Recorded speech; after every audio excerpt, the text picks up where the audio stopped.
Is this doing it for you guys or what? Yeah. Love it. Keep going. Because I seem to be getting hit a lot, so it's kind of No, no, like, no, don't mind that. Keep going. okay, cool. Bro, That's it. You face the corner and you cry.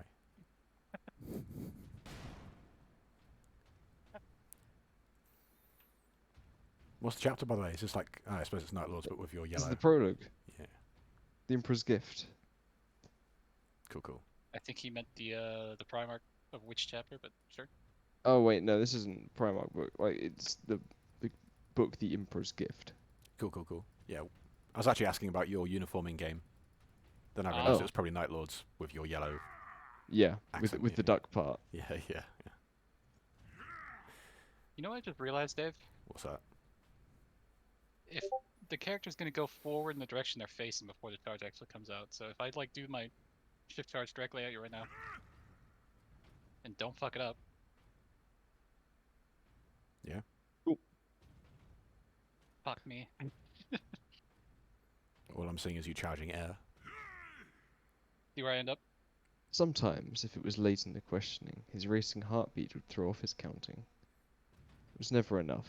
They would always ask again. What is your name? Came the voice from nowhere.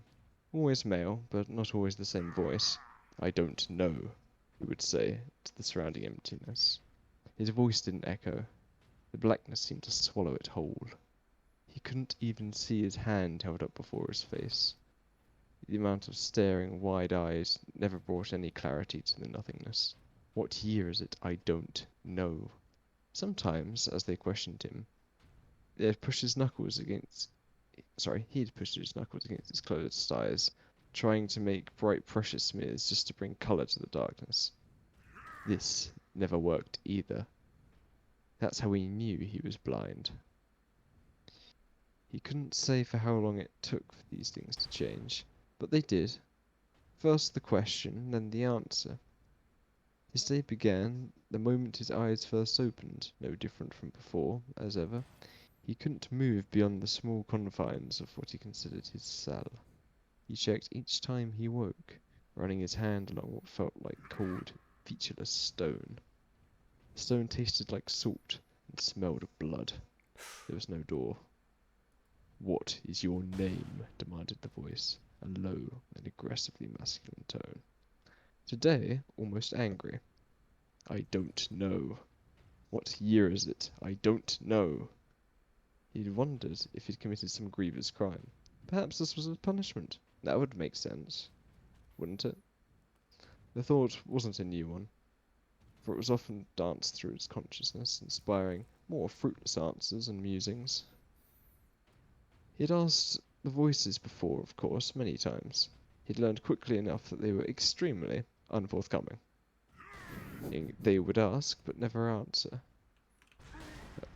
What is your name? He sighed, sinking back into the thin blanket he considered his bed in the sightless dark.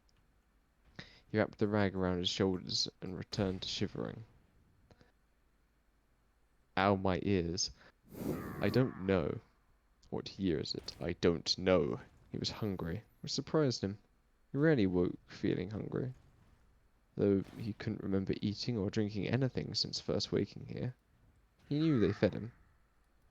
Still, the only taste he knew was that of the walls. It left a saline tingle on the tongue. So he suspected his sustenance came through an intravenous process during the hours he was unconscious. The tiny pinpricks along his forearm were always